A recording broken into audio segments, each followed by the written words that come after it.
திருவருள் சக்தி டிவி வாழ்க்கையை வளமாக்கும் களம்.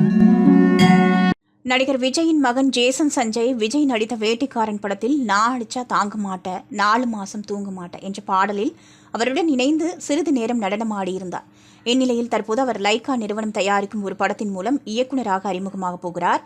இந்த படத்தில் நடிப்பதற்கு பல்வேறு நடிகர்களிடத்தில் கதை சொல்லி வந்த ஜேசன் சஞ்சய் தற்போது மாநகரம் சந்தீப் கிஷனிடம் கதை சொல்லி ஓகே செய்திருக்கிறார். இந்த படத்தின் பணிகள் ஜனவரி மாதம் முதல் தொடங்கப் போகிறது. இதுகுறித்த அறிவிப்பு சமீபத்தில் வெளியான நிலையில் தற்போது ஒரு பேட்டியில் ஜேசன் சஞ்சய் குறித்து ஒரு தகவல் வெளியிட்டுள்ளார் சந்தீப் கிஷன். அவர் கூறுகையில், தனுஷ் இயக்கத்தில் ராயன் படத்தில் நடிப்பதற்கு முன்பே என்னை சந்தித்து கதை சொன்னார் ஜேசன் சஞ்சய். இந்த படம் அதிரடியான ஆக்ஷன் கதையில் உருவான போதும் காமெடியும் கலந்த என்டர்டெயின்மெண்ட் படமாக இருக்கும். இந்த படத்தின் கதையை கிட்டத்தட்ட 50 நிமிடங்கள் என்னிடத்தில் சொன்னார் ஜேசன் சஞ்சய். குறிப்பாக சீன் பை சீன் மிக சிறப்பாக என்னிடத்தில் அவர் கதையை விளக்கினார். அதனால் படத்தையும் மிகச்சிறப்பாக இயக்கி முதல் படத்திலேயே முக்கிய இயக்குநராக அவர் முத்திரை பதிப்பார் என்பது தெரிந்தது. அவர் சொன்ன கதை மீதும் அவர் மீதும் எனக்கு பெரிய நம்பிக்கை ஏற்பட்டுள்ளது என்று தெரிவித்திருக்கிறார் சந்தீப் கிஷன். திருவருள் சக்தி டிவியை லைக் பண்ணுங்க, சப்ஸ்கிரைப் அண்ட் பெல் பட்டனை கிளிக் பண்ணுங்க.